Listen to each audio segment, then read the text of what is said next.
그러고 보니까 오늘 또 말씀을 봉독해 주신 김명희 선생님도 아동부 교사였는데 우리 김하영 전도사님보다 한 주 앞서서 11월 19일 날 결혼을 하게 됩니다.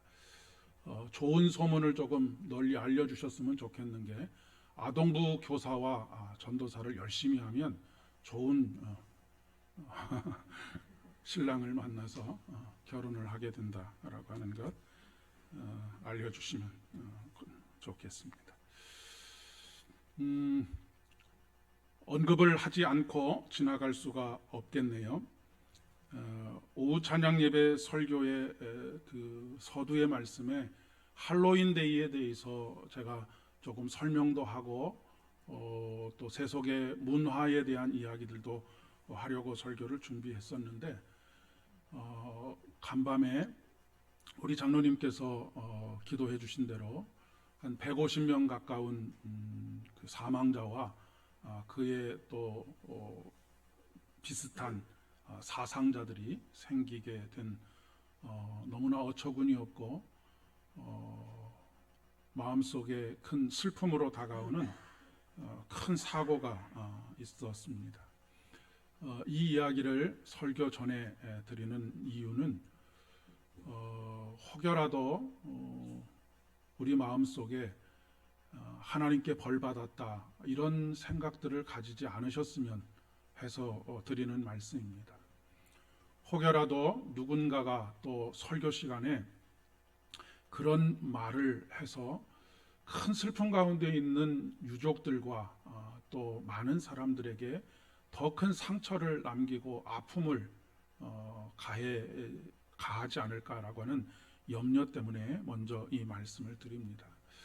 여러분, 누군가가 그렇게 이야기하더라도 그렇지 않다라고 이야기하실 수 있어야 하겠고, 예수를 잘 믿는 사람들도 불의의 사고를 얼마든지 또한 당할 수 있습니다. 그러니까 이것이 하나님께 벌을 받았다는 등 이런 조금은 아주 원시적인 사고에서 조금 벗어나서 이런 사고를 미연에 방지하지 못했던 우리들의 잘못과 허물들을 조금 돌아보는 시간, 그리고 참회하는 시간, 그리고 어떻게 하면 다시 이런 실수와 어처구니 없는 죽음, 젊은이들이 거의 대부분이 10대와 20대 청년들이라고 합니다. 이 젊은이들이 다시 이런 어처구니 없는 참사에 죽음을 당하지 않을 수 있도록 할 것인가에 대한 마음을 함께 모을 수 있었으면 좋겠습니다. 여러분, 혹시 법정에 가보신 적이 있으십니까? 경찰서나 법원 이런 곳은 가능하면 살면서 단 한 번도 가지 않는 것이 가장 좋은 일이기는 하겠습니다. 저는 딱 2번 법정에 가본 적이 있습니다. 한 번은 결혼을 하기 전에 데이트를 하다가 서초동에서 데이트를 하다가 갑자기 무슨 마음이 들었는지 우리 한번 법정에 가볼까? 놀러 그렇게 가게 되었습니다. 그때가 생생하게 기억이 나는 이유가 바로 그 다음 주에 삼풍백화점이 무너진 그런 전주 주말이었기 때문에 그렇습니다. 충동적으로 법원에 들어가게 되었는데 마침 저희가 들어간 그 법정이 시국 사건을 재판하는 법정이었습니다. 국선 변호인은 그저 그냥 주어진 일이기 때문에 크게 변호를 할 생각도 없는 그런 상황이 있는 것 같고, 또 그 재판장에 서 있는 피고인 또한 이미 자포자기한 심정으로 그 어떤 그 어필도 하지 않고, 또 그것을 재판하는 재판장 또한 이미 마음속에 무엇인가를 판단하고 나왔다라고 하는 그런 느낌이 드는 재판이었습니다. 너무나 재판이 시시하게 끝나고 말았습니다. 또 한 번 제가 법정에 나갔었던 일이 있었는데 미국에서 살 때입니다. 교통법규를 위반을 하게 되어서 딱지를 받았는데 그 상황이 너무 억울한 상황, 그런 상황들이 있지 않습니까? 너무 억울한 상황이어서 약식 재판을 받고 싶다라고 그렇게 경찰관에게 이야기를 하고 이제 그 약식 재판장에 가게 되었습니다. 수많은 사람들이 자신의 억울함을 호소하기 위해서 그 약식 재판장에 나오는 그런 상황 속에 있었습니다. 저 또한 재판장 앞에 섰습니다. 근데 재판장이 대뜸 저에게 guilty or not guilty라고 그렇게 물어보는 것이었습니다. 무슨 이야기냐면 네가 생각하기에 이것이 잘못이냐 잘못이 아니냐라고 하는 것을 물어보는 것입니다. 그래서 제가 억울하기는 하지만 그 실수를 한 것이 사실이기 때문에 guilty라고 그렇게 이야기를 했습니다. 그랬더니 재판장 그리고 나서 제가 억울한 저의 사정을 조금 이야기하려고 말을 꺼내려고 하는 그 순간 재판장이 하는 얘기가 next, 다음 사람 이렇게 이야기를 하고 그냥 그 시간이 확 흘러가 버렸습니다. 억울해서 더 말을 하고 싶었지만 그렇게 어필했다가는 미국 법정 같은 경우에 더 많은 벌금, 2배, 3배 되는 벌금을 물 수도 있기 때문에 억울한 심정을 가득 안고 돌아왔던 적이 있습니다. 너무 일방적인 경험이었습니다. 그래도 그곳에 가서 제 억울한 사정을 호소하게 되면 조금 긍휼히 여기는 마음을 베풀어 주지 않을까라고 하는 기대가 물거품이 되고 말았기 때문에 그렇습니다. 보통 이 법정에 가게 되면 우리가 영화나 드라마 같은 데서 보는 것과 같이 치열한 논쟁이 있거나 그렇지가 않습니다. 어떻게 보면 이렇게 짜여진 각본대로 일방적으로 흘러가는 경우들이 참 많이 있고 그로 인해서 억울함이 해소되지 않는 그런 일들, 진실이 묻혀버리는 그런 경우들도 종종 있는 것을 보게 됩니다. 오늘은 특별히 종교개혁 기념주일입니다. 제가 재판정에 대해서 말씀을 드리는 이유가 오늘 그 보름스 성당에서 열리고 있었던 1517년에 보름스 그 성당에서 열리게 된 종교 재판이 떠올랐기 때문에 그렇습니다. 독일의 보름스 대성당이라고 하는 곳에서 이 마틴 루터가 공개적인 재판을 받게 됩니다. 첫째 날 루터는 수많은 대적자들 앞에 서 있습니다. 첫째는 로마의 젊은 황제가 자리를 딱 자리 잡고 있고 황제와 더불어서 선제우들 그리고 교황의 특사들, 대주교들 그리고 주교와 백작들, 영주들 그리고 제국의 각 도시의 대리인들 그리고 교회와 국가의 최고 권력을 대표하는 사람들이 가득 채워져 있는 성전입니다.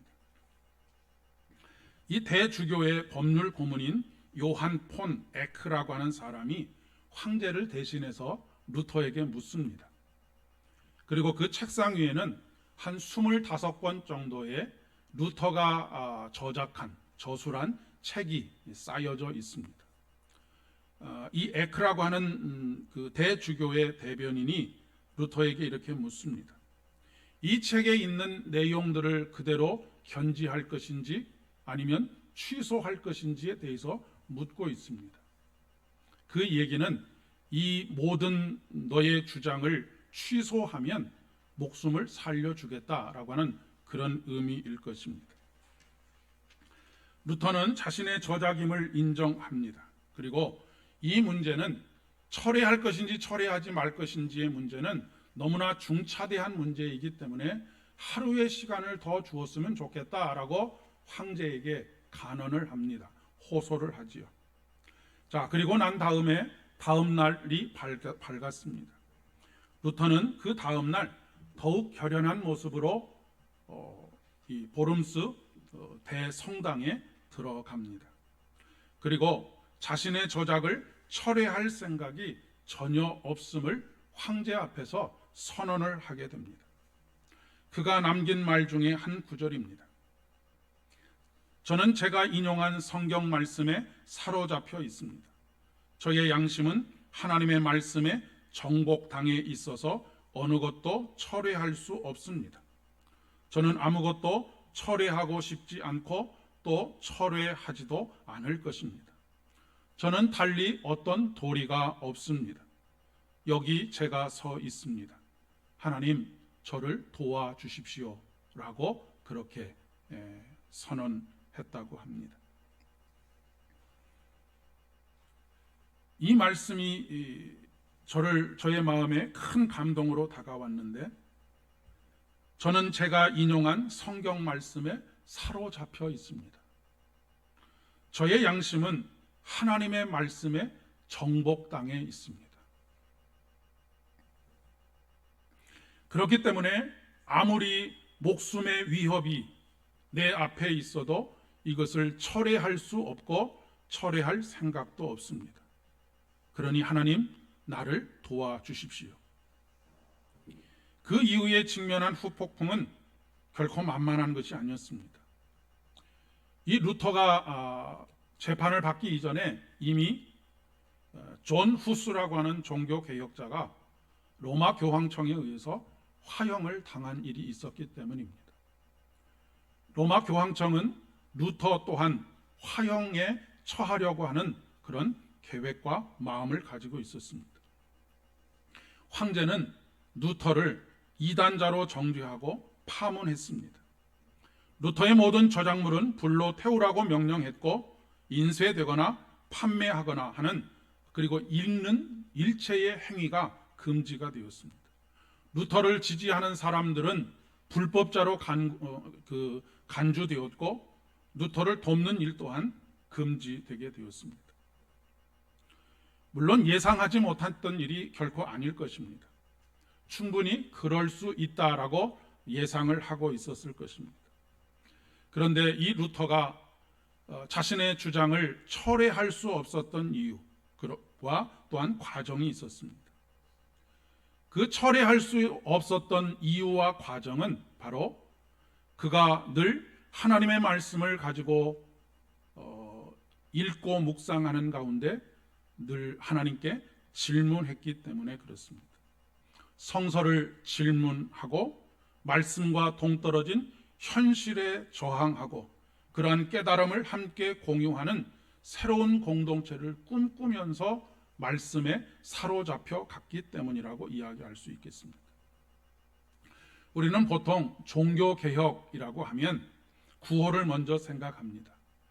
특별히 종교개혁의 3대 구호 하면 오직 은혜, 오직 말씀, 오직 믿음 등이 그것입니다. 그러나 이러한 구호는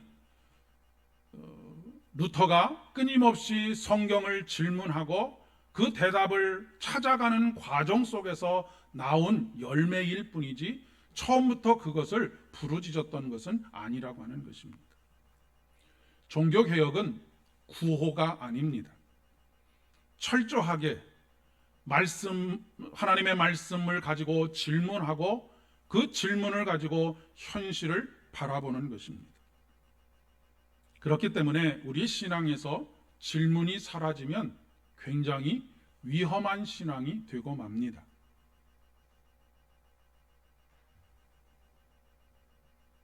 가르쳐 주는 대로 믿는 것이 아니라 스스로 질문하고 또한 공동체와 대화하는 과정 속에서 그것이 나의 고백이 되어줘야 하는 것입니다. 그것을 가장 잘 보여주고 있는 초대교회 공동체가 바로 사도행전 17장에 나오는 베레아 교회의 성도들의 모습입니다. 베레아에 있는 사람들은 데살로니가에 있는 사람들보다 더 너그러워 간절한 마음으로 말씀을 받고 이것이 그러한가 하여 날마다 성경을 상고함으로 라고 기록하고 있습니다.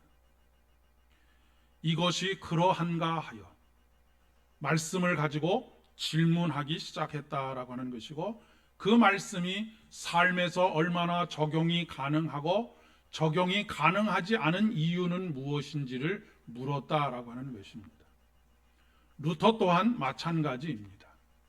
하나님의 말씀을 가지고 이 말씀이 의미하는 바가 무엇인지를 끊임없이 묻고 하나님과 대화하는 과정 속에서 그 말씀을 현실의 삶에서 어떻게 살아갈 수 있을까를 늘 도전하는 가운데 그 말씀대로 살 수 없도록 되어져 있는 환경을 보게 되었고, 그것이 단순히 주변의 환경을 바꾸기 위한 것이 아니라 나의 신앙을 온전한 신앙으로 만들어 가기 위해서 방해되는 것들을 하나하나 해결해 나가는 과정이 바로 종교개혁이라고 하는 그런 이야기입니다.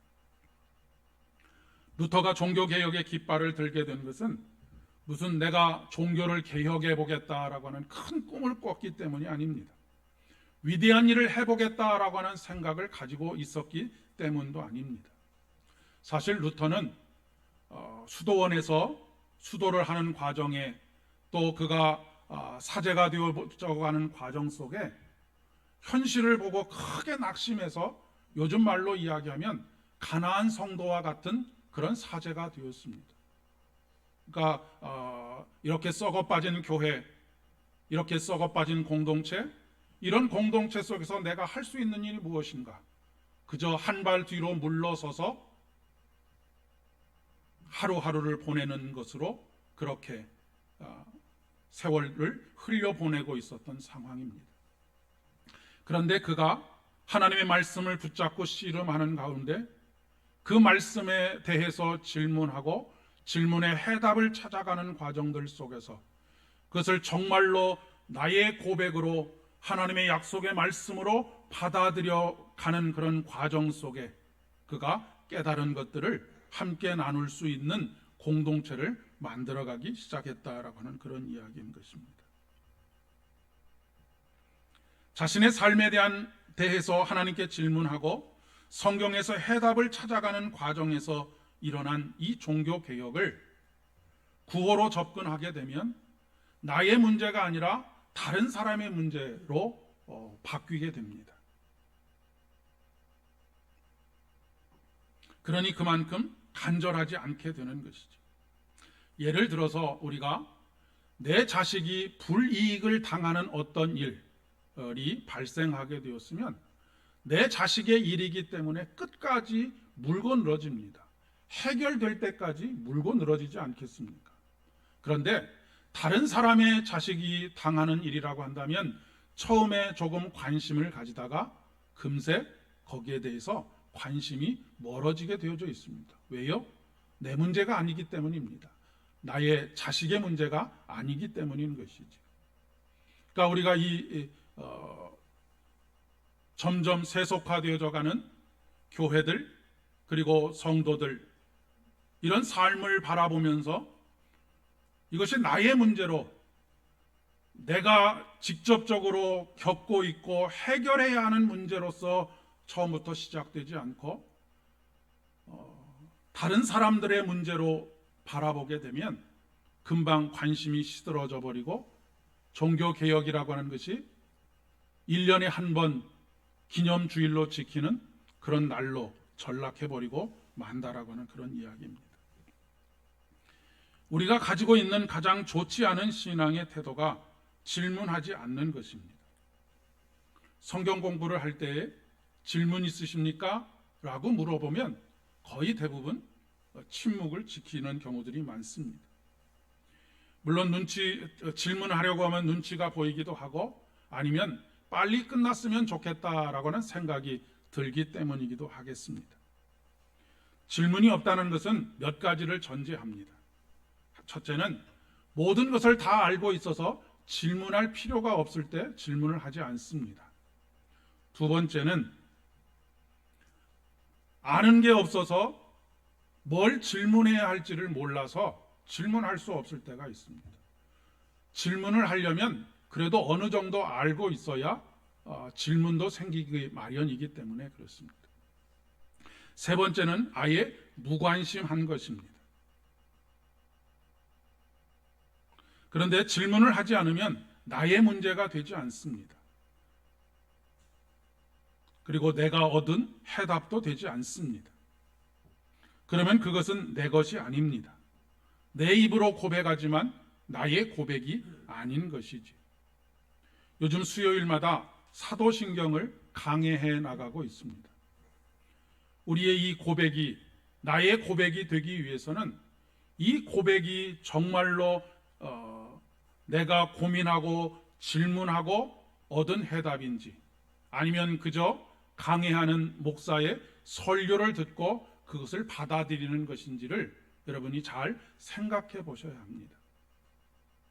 물론 앞에서 강해하고 이끌어가는 사람의 책임의 막중함은 말로 더 이상 말을 할 필요가 없겠습니다마는, 들은 그 말씀을, 오늘 이 설교도 마찬가지이지요. 그 들은 말씀을 나의 질문으로 하나님께 질문하고 그 질문에 대한 해답을 찾아가는 과정이 있어야 한다라고 하는 것을 말하고 있는 것입니다.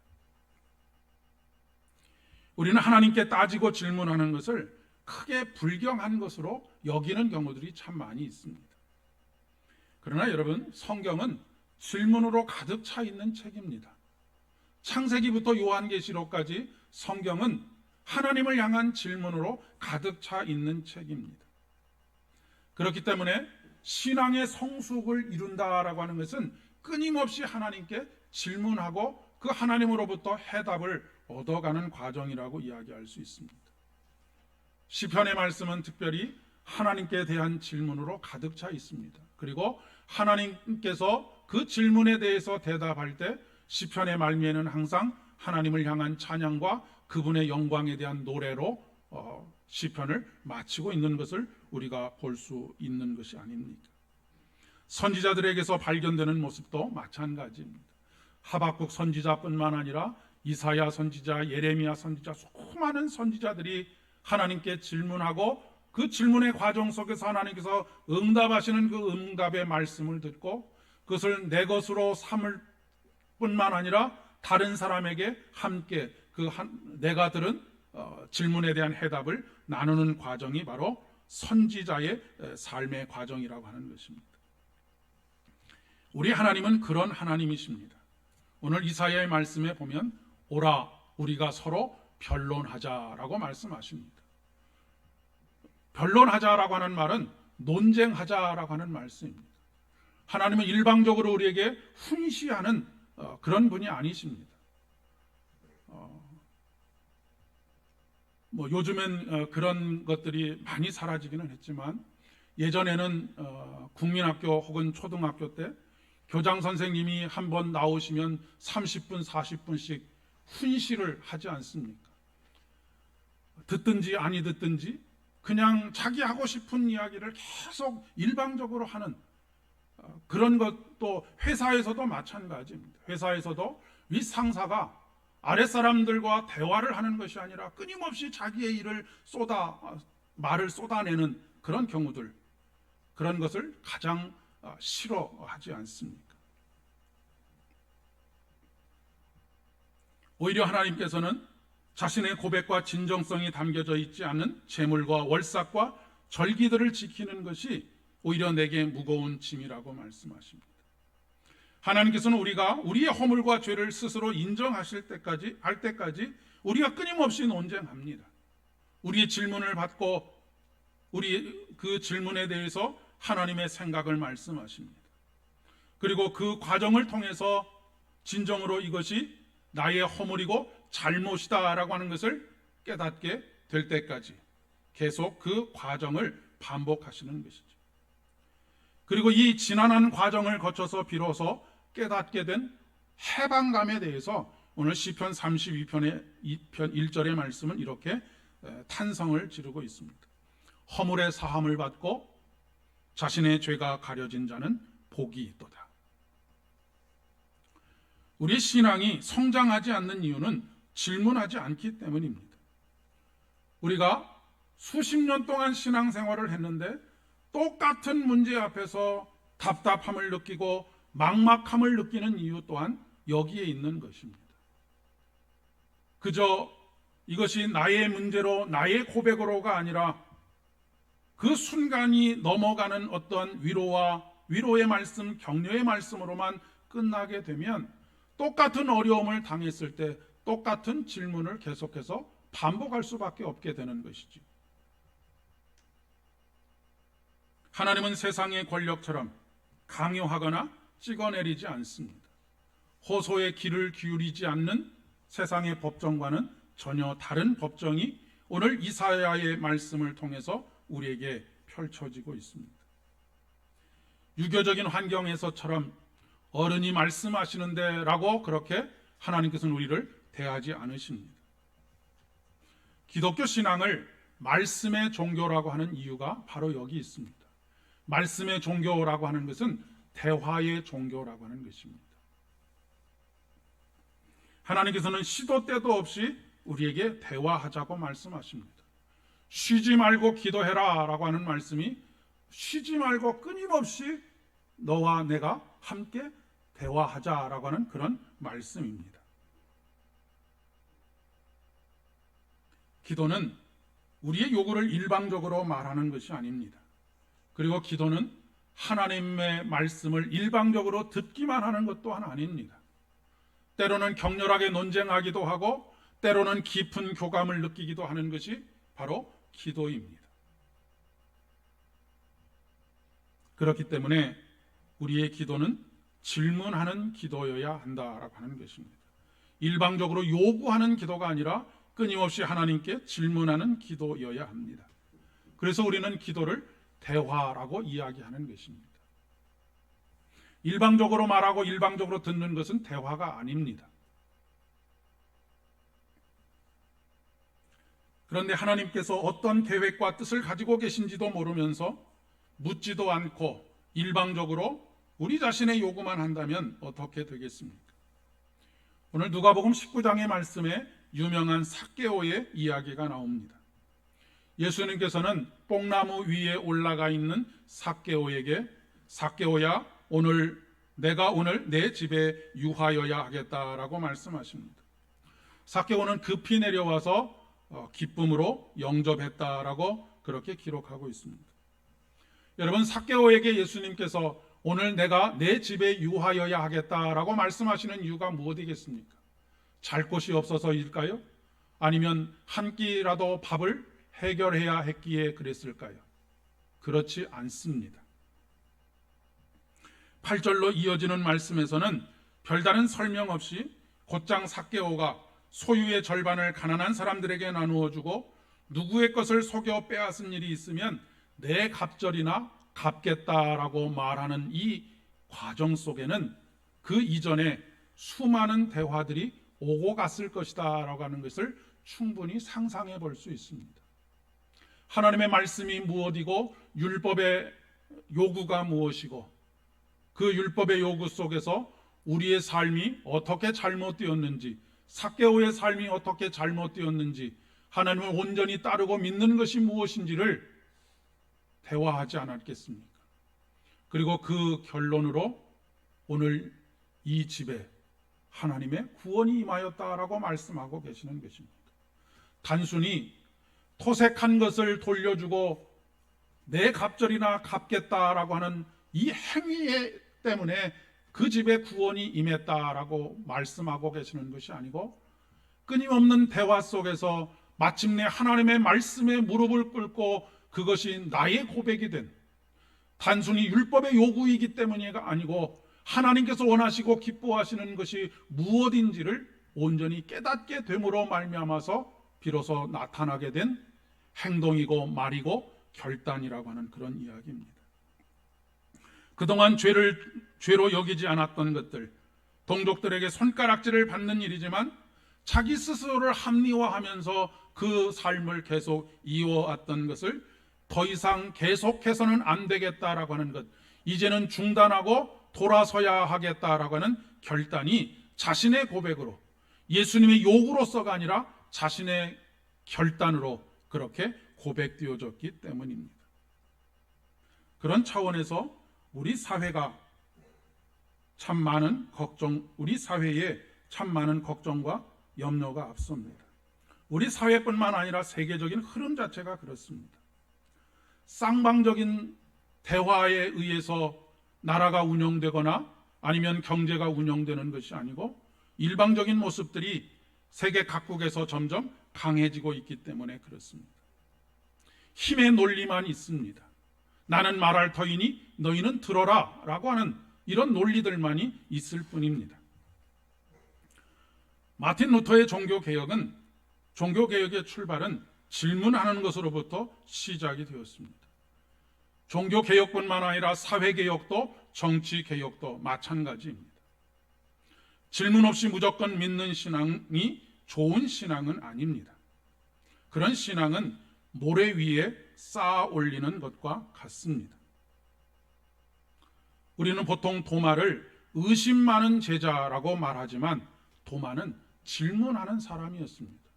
그리고 마침내 그가 예수 그리스도의 손과 발을, 옆구리를 만져보고 난 이후에 참으로 베드로와 버금가는 위대한 믿음의 고백을 하고 있지 않습니까? 한국 교회의 개혁과 우리 자신이 새로워지는 것 또한 질문으로부터 시작되어야 합니다. 우리가 왜 이 일을 그동안 해왔지? 그리고 오늘 왜 우리가 이 일을 계속하고 있지를 끊임없이 질문해야 합니다. 그래야지만 타성에 젖어서 생각 없이 반복하는 일, 그 일을 하지 않을 수 있게 되는 것이죠. 하나님께서 이사야를 통하여서 너희의 절기와 월삭과 너희들이 드리는 기름과 제물들이 이제는 진력이 났다라고 말씀하시는 이유가 바로 여기 있습니다. 나의 고백이 아닌 생각 없이 반복되는 제사와 제물을 바치는 것, 절기를 지키는 것, 이런 것들에 이제는 진력이 났다라고 말씀하시는 것입니다. 그 얘기는 다른 거꾸로 이야기하면 너의 마음속에 있는 진정한 고백으로 나에게 나오라 라고 말씀하시는 것입니다. 그럴 때 진정한 회개가 있고 그 회개가 강력한 힘이 되어서 우리 사회를 변화시킬 뿐만 아니라 우리 자신의 삶의 변화를 이끌어낼 수 있는 것입니다. 하나님과의 대화를 통해서 한국 교회와 우리 사회를 더욱 건강하게 만들어가는 우리 신앙 공동체가 되어지기를 간절히 소망합니다. 기도하겠습니다. 은혜가 풍성하신 아버지 하나님, 질문이 중단되어져 버린 우리의 신앙이 다시 하나님께 질문하고 하나님의 대답을 듣는 과정 속에서 때로는 격렬한 논쟁이 일어나기도 하고 때로는 우리 안에 크게 우리를 돌이켜 세우는 회개의 일들이 일어날 수 있도록 은총을 더하여 주시옵소서. 세속화되어져 가는 세상을 향하여서 판단하고 정죄하는 것을 중단하게 하여 주시고 먼저 우리 자신의 문제로부터 질문하고 저항하며 새로운 공동체를 만들어 갈 수 있도록 은총을 더하여 주시옵소서. 예수님의 이름으로 기도드립니다. 아멘.